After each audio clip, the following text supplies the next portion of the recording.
लिया चरित्र पूर्वाध लिया क्रमांक 327 राहिया करवी दूध आणवणे. थोड्या वेळाने महादाईसा म्हणाल्या, राहीनायक हो, आमच्यासाठी सायंकाळी एका दामाचे दूध आणावे. महादाईसा राहियाच्या हाती एका दामाचे कवडे देत होत्या.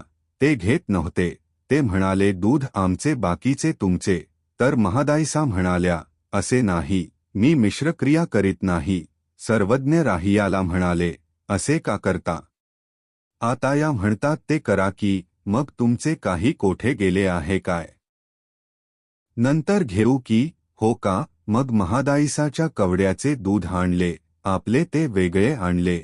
मग राहियाने गोसावियांना विनंती केली, जी, माझ्याकडे साक्री नावाची म्हैस आहे. दररोज तिचे तांब्याभर दूध मी गोसावियांच्या व्याळी रात्रीच्या भोजना साठी आणीत जाईन.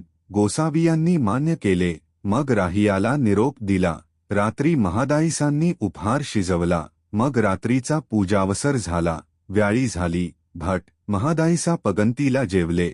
मग गोसावी निद्रिस्त झाले. भट महादाईसा केदाराच्या देवळात निजले. दंडवत प्रणाम.